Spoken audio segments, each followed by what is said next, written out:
Assalamu alaykum hörmətli qarindaşlar. Golland dili qrammatik dərsimizə xoş gəldinglar. Biz bugün bay word rəvişninki ikinci qismini öyrənib ötümüz. Ötən saatlik dərsdə şu rəviş qismini düşündürüb, rəvişlərinin türlərinin bir qancha qismini öyrənib ötken. Bugün şularning davomi.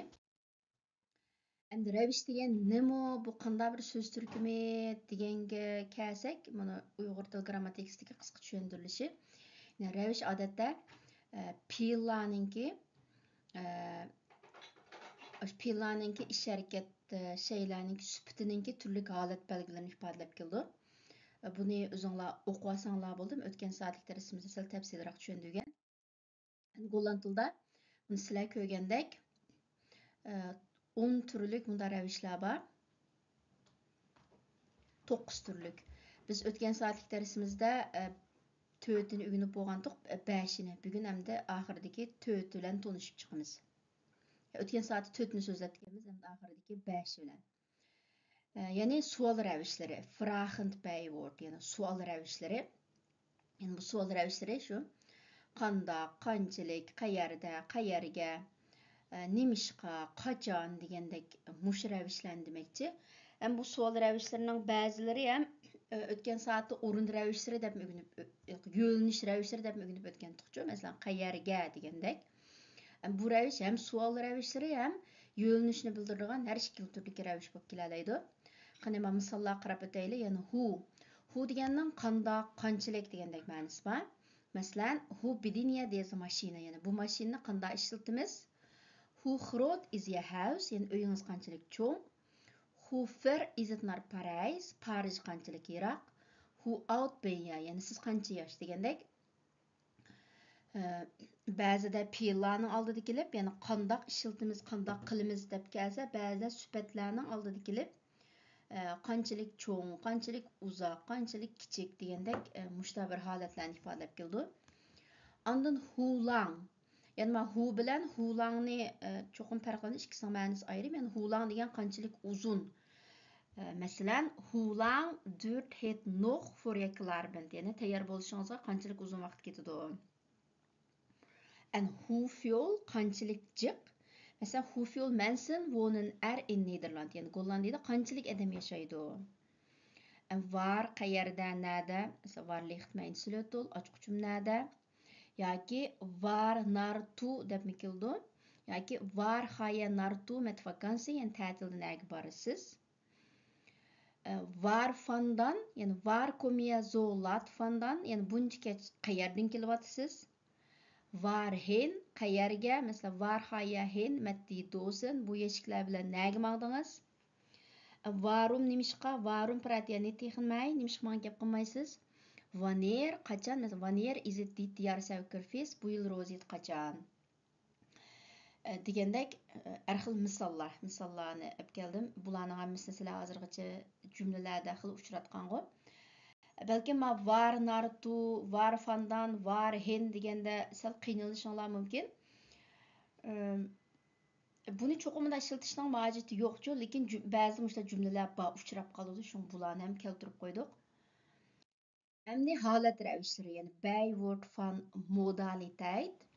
Ya'ni bunday ravishlarga odatda sizlar ko'rgandek rastilla, balkim, aralla, baxtga yarasha, yilimi, shundaqdimi degandek mushta so'zlar. Mesela birincisi inderdaad degan şu rastilla, haqiqatan, albatta degan ma'noda. Mesela dat haftisi inderdaad gezegd, yani u gapni haqiqatan deganda, u bu gapni rastilla deganda degandek, misschien, balkim, volgende jaar gaan wij misschien verhuizen. Kelar yil biz ko'chib ketishimiz mumkin. Slechts, faqat aralla degan ma'noda. Mesela dit book kost slechts in euro, yani bu kitob aralla 1 euro. Yani slecht bilan slechts ikki so'z, diqqat qilinglar. En gelukkig, baxtga yarasha, masalan, gelukkig kwam de bus al aan. Yani baxtga yarasha avtobus allaqachon yetib kelgandi. En al deganning allaburun munda vaqtdan beri degandek ma'nolar bor. Masalan, hetsal alifur, yani soat allaburun 11 bo'ldi, yoki 11 chib qopti. Yoki ik vaqt al weken mijn new bank, yani bir qancha haftadan beri yangi safarimni saqlayapman. Al weken haftalardan beri. En toch deganning ma'nolari bek jiq. Asosliq ma'nolari yanala, yelimi, shundaqdimi, biroq, ammo, lekin deb har xil ma'nolar ham jumlada ahvol qarab har xil shaklda tarjima qilamiz. Masalan, ma jumlada kum tuxbinan yana shundaqdimi ichki kiringlar, yanala ichki kiringlar degandekchi. Endi qitim ravishlari, ya'ni bay worden van frequency, yana qitim degan vaqtda sizlar ko'rgandek yana ba'zida, hamisha, doim, har qitimda, odatda, ko'pincha ahvollarda degandek mushta so'zlarni ifodalaydigan ravishlar. Masalan, soms ba'zida, soms will ich nichts tun, ya'ni ba'zida mening hech ish qilgim kelmaydi.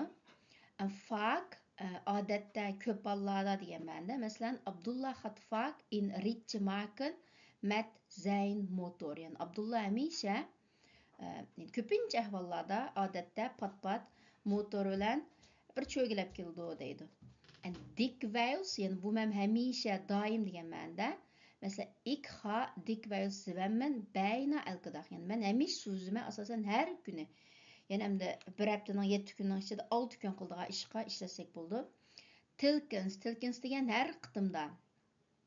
Yani bir narsaga shartlik holda bog'langan ahvollarga, masalan, tilkins alsik harzi mutik an schooldenken. Yani har qitim uni ko'rgan vaqtimda maktabni o'ylayman.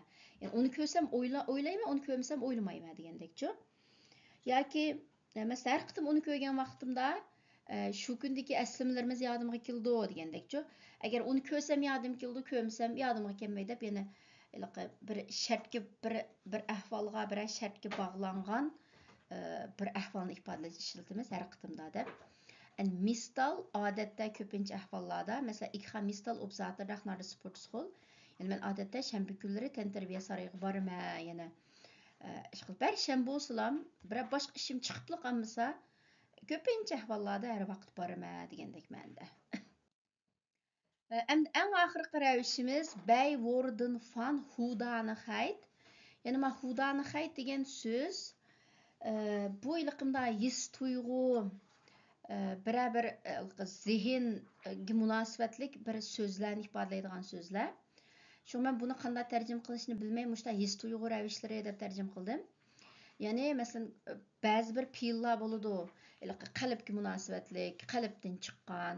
Masalan deymiz, hozir masalan rasmda ko'rgandek muhabbat bilan, mehr bilan, sharaf bilan, xushallik bilan debchi. Yoki boshqacha degan. Bu qalbdan chiqqan ba'zi bir his tuyg'ular, shunday his tuyg'ularga doir fe'llar bilan birga keldigan ravishlar demakchi. Masalan, anders degan boshqacha, farqli, o'xshamaydigan degan ma'noda. Mesela he's anders dan zijn vrienden. Yani o özünün dostlarından farklı. Yani o özünün dostlarına o'xshamaydi. Başqacha debchi. Bizga bergan tuyg'usi, biz bu tuyg'uni qalbimizda his qilamiz. Xira xushallik bilan xolamoq, yaxshi ko'rmak degandek har xil ma'nolar bor. Misal, ik wil graag koffie in de pauze. Yani men dam olishda qahva ichishni yaxshi ko'raman debchi. Bu yaxshi ko'rishmi qalbdan chiqqan bir tuyg'u. Ondan bu zo'ning ma'nolari bekcha hozirgacha har xil ravish shaklda uchirdi. Shunga jumlada kelgan vaqtida shu mas ma'nosiga tarjima qilishga diqqat qilishinglar bek muhim. Miyada his tuyg'u ravishlar bo'lib kelgan vaqtda mundaq degan ma'nosi ochdi. Masalan, dat moet je zo doen, yani buni bundaq qilishingiz kerak degan ma'noda. Hu degan qandoq, masalan, ik yo'l ya graag helpen, maar ik weet niet hoe. Yani mening yordam qilgim bor, lekin qandoq qilishni bilmadim. Yani qandoq qilish kallamga kelmadi debchi bir zihinga munosabatlik ish. Met alle plezier, yani sharaf bilan, xushallik bilan. Masalan, ik help je met alle plezier. Men sizga xushallik bilan yordam qilma. Yoki sizga yordam qilish men uchun sharaf degandek. Bu men bu sharaf his qilish, xushal bo'lish, xushallik bilan yordam qilish qalbdan chiqqan bir tuyg'u. Ondan liefdevol, yani muhabbat bilan, mehr muhabbat bilan, masalan, liefdevol dekte Sabira haar dochter toe. Yani Sabira qizini muhabbat bilan yo'gab qo'ydi deb, menda tu dekkin degan masalanda yepib qo'ydi, yotqan bilan yepib qo'yish, yo'gab qo'yish degan ishlatildi. Yani shu harakatlari bir sevgi bilan işte yepib qo'ydi demakchi. Netter degan ratlikroq, nafsroq, ko'rkamroq, go'zalroq deb masalan, yemut netter verken, yamak der in zotchufan, yani sal ratlikroq ish qilsangiz bo'pti-ku, beklar qalaymiqan qilatibsiz debchi.